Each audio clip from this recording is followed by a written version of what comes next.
And then I'm going to take Debbie. I think Tina's death in the first one, just because I remember the first time I watched it, I was like, what is happening to me? It is a and then wild and one thing too is, so I teach film, and I always teach this death to my students because there's great behind the scenes videos of how they built the room and the spinning room and what had to go into making this death.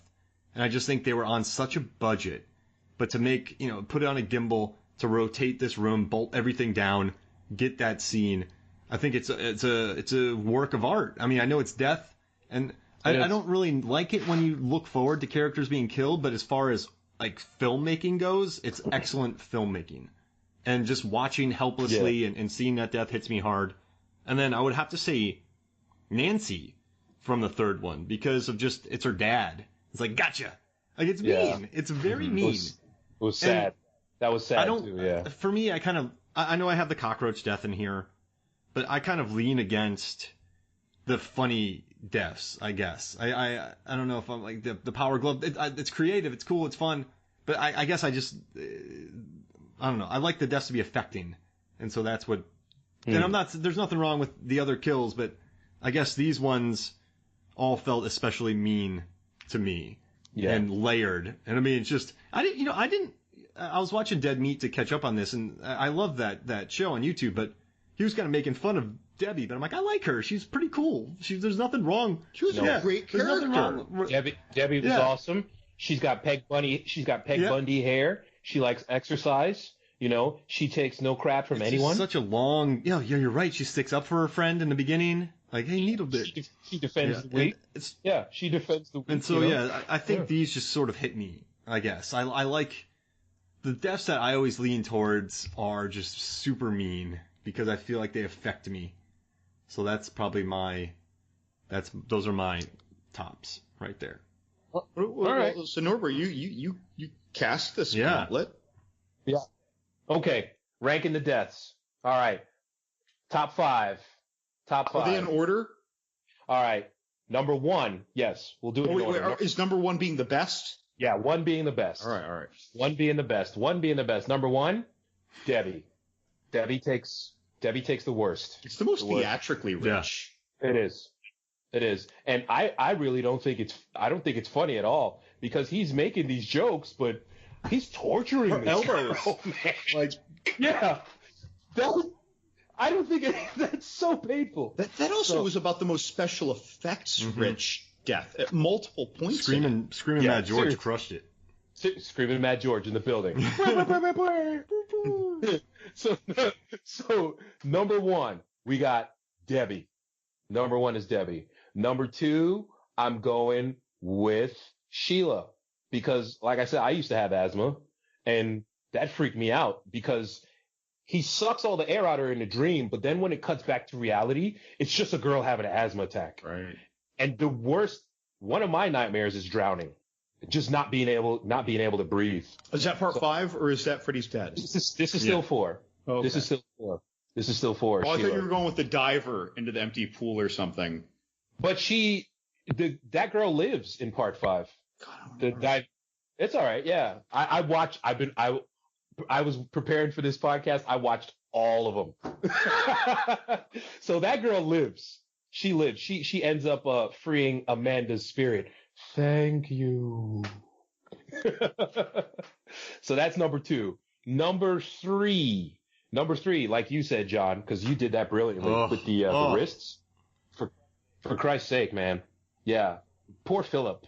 Philip takes a loss. I just felt a little stuff in my throat when you just make me thinking about those wrists and and nerves. It's really exactly, dude. It's the wrists. It's the wrists. Jeez, it is. Okay, that's number 3. Number 4 from part 1, man. That exploding bed. Yeah. That image is iconic. The geyser of blood shooting out of the bed.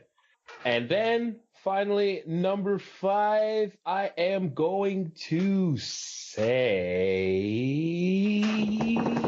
I'm not sure. Top 4. Top 4 nails. But I only mention those because those are the ones that just stick in your brain when you think of this franchise. Honorable mention I'll give to Comic Book Guy just because it was cool to see Freddy slice the piece of paper. The color came out. the color drains out onto the floor and turns into blood. So that looked cool, even though I hated that kid. I wanted him to die because he was just, I loved her, but I never told Greta how I feel. Greta's actually a good one. Oh, You might have the to- eating death. Yeah, the eating disorder. Oh, Yeah. no, I forgot all about that one. That was a great one. Yeah. And those huge, like, distended chipmunk cheeks and that vomitous, like disgusting mass of food erupting from her mouth. And no, that was good. That was Okay. actually really good. Replace comic book guy with Greta. There That's it number is. 5. In fact, I feel like I need to import her to my list. Forgot all about her. No, And there it is, man. and I guess I don't know, this movie, I think, do you guys think it still holds up all these years later? Do you think Renny Harlin made something For that me- lasts? You know, I said earlier, I'm going to say again, I find that I like these movies, all of them collectively, Yeah. more every time I see them. And the fact that this one is in sequels that are truly sequeling each Yeah. other, it feels all the richer for me. It's not just the evolution of Freddy in these cookie cutter movies. It's the evolution of Freddy and the evolution of the way the characters deal with Freddy, the evolution of Freddy's mythos, even though this movie is like the one that doesn't contribute to that at all. But I think that had to do with the writing issues. Yeah. Oh, wow, this contributes nothing. Well, maybe Zero. Nothing. No. Zero. No. Part 3, it really initiated that for us, and it did it very. The soul yeah. thing, right? Should even show even the way they look in his body. That's right, John. Yeah, the that was Amanda part 3. Kruger, the collecting of souls, like all Right. that stuff. And this one, we're just kind of basking in the soul concept, like, I don't know, your bearded dragon after it ate too many crickets on its hot rock. Like, just self-satisfied, like Emperor Tarkin in Dune. And then he gets Nice. wiped out by a Ghostbuster laser. Oh, I love that. Yeah. But then in 5, that it starts to come back, the building of that mythology of Freddy. And I thought that was what really was the big standout of 3. The big standout of 4 is that the characters really were next level. 3 were next level at the time, but 4 was next level even with respect to 3. Yeah. But 3, the way they wove that in, it gave such an unexpected gravity that had nothing to do with the meanness of Freddy. And that was something that this movie so wanted to have. And again, because I guess the writer's strike, if that was it, or just the fact that they rushed this movie, if that was it, they were making a movie as they were writing it, and so they didn't get into the pithiness. But somehow the characters worked so well that somehow came out like magic, right? But yeah, so that's an interesting aspect. That would be like, it's not that it is a shortcoming of this movie, but it's a shortcoming of this movie with respect to the franchise. Yeah. Yeah. I think everybody's a good actor too, which is what carries the script. Definitely. Except for Tuesday Night. Yeah. Who I've never been a big fan of Tuesday Night in this movie, and I kind of always look forward to her death just because Arquette did such a good job, like you said, in the third one. She was just natural and feral. Apparently a terrible actress from the problems that she had on the set, or just a terribly ill-trained actress. The scenes looked great, but she took like 89 takes, and it was driving the director nuts. Right. And so like that was apparently, and she couldn't remember her lines. Right. Oh, So yeah. so she was poor as an actress, but she delivered well when she finally got the take well, if that makes sense, right? But she was like feral. She was like, what would Chris Tucker say in Fifth Element? Like, fire! You know what made me happy about the behind the scenes videos of this is when the Freddy stunt double's cussing on set. 40 takes. This is BS. This is crap. And he's just screaming at everybody because he doesn't want to go back in that tank that they did for the waterbed. That made me happy. So I like that she wanted a lot of takes, but Freddy's stunt double's like, I'm out of here. I'm done with this. But in that tank, that must be a pain in the butt. It's gotta be. It's gotta be. There's so much more to, like, we haven't even touched on the nunchucks. Dude. There's nothing more 80s than nunchucks, man. The bad stunt hair. There's nothing. All right. Listen, 80s hair, okay? Everybody's got some kind of spiky hair, you know. Debbie's got Peg Bundy hair, okay? Rick has the spiky hair. Debbie's got the Peg Bundy hair, but Dan Dan, I think literally they just brought a Ken doll to life. That guy just looks exactly, if you close your eyes and imagine Midwestern All-American quarterback, it's Dan. So that was flawless. And he's the one who picked up on the deja vu. Alice, yes, that's right. The time loop that they were in. He's very intuitive. That's it.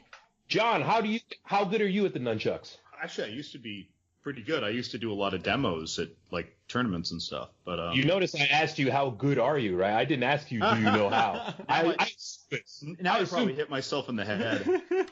Please tell me that when you were training with the nunchucks, it was after you saw this movie and you put on the song, I'll give you anything, wish I would. I'll give you money, drugs, and drugs. If we're being honest, I was aiming more for the dream sequence in Sidekicks.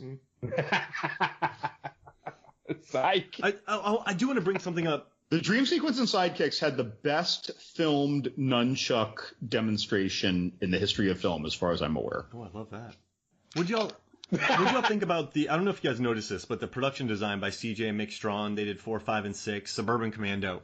But there's a lot of red and green in this movie. I don't know if you noticed this, but you watch it and there's the red truck, green this. In the diner, there's red and green. Sometimes people they're all wearing outfits, whether a little bit of red, a little bit of green for Freddy's sweater.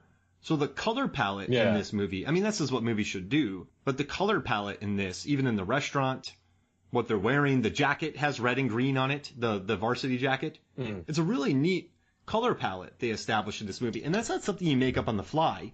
I don't know if y'all noticed that, all the green and red in this movie. I did not. Well, that's why I said earlier, this movie, it looks really bright for a horror movie. Especially considered, I was thinking maybe it could have been the transfer to DVD, because the difference in the technology maybe between the cameras they used on part 3 and part 4. But 1, 2, and 3 are dark movies. Oh, yeah. Like visually dark. They're not bright. And then part 4, we're just in suburbia. Everything's great. Oh my God, I've got a math test. What's going to happen? Freddy's coming. Yeah. It's just, I dig it. I think, and it's just another reason why, I mean, for a horror sequel, this right now, I think, has a 53% on Rotten Tomatoes. And that's almost unheard of for a fourth film in a franchise. It really is. That seems low to me, though. For sure it is. But when you deal with... So I deal with a lot of horror data. And you never see fourth films this high in it. So even though it's low rated, it's still one of the highest rated fourth entries of all horror genres that have been made. I think it should be fresh because just the kills, the actors... It had a writer's strike. They couldn't really work too much on the script. I think the kills are inventive. And once again, watch it again. Just watch the first 15 minutes and you will pick up on the production design. You'll see the red and green everywhere. It's really neat. And I just like thought out stuff like that. They wanted to create a color palette and they did.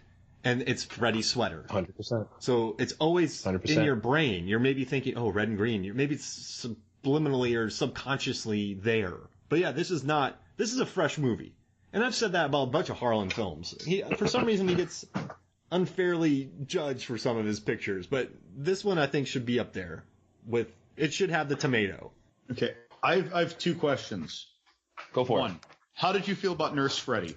Loved it. Oh, Nurse Freddy was not only creepy as hell, but when they go back to the actual nurse, kind of looks like that nurse. If I was watching an 80s high school movie and someone bumped their head, like John Cusack bumps his head, and it was that exact footage of a nurse, I just believe it. Yeah, 100%. I just believe it. Like, we know that's Robert Englund. Yeah.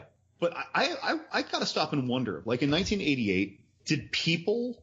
I mean, I realize he was on the Tonight Show and all this stuff, but like just the happenstance person, oh, let's go to a scary movie. I haven't even seen part 3. When they see this, do they even realize that that's Robert Englund? No, probably not. It was before the internet, so he was not seen that much outside of the Freddy costume unless you watched V and you were really into sci-fi, because he was also in V. He was one of the aliens. Right, and I think like just the Tonight Show, just like, things like that are how people would know what he looks like. And my second, so there were so many things in this movie, like the beach scene that stood out to me, like that robot arm that it turns out that Renny Harlin specifically wanted, which blows my mind. I still think the beach scene was a low budget movie that finished shooting next door. Okay, the spinning funhouse tunnel. Random. I maintain that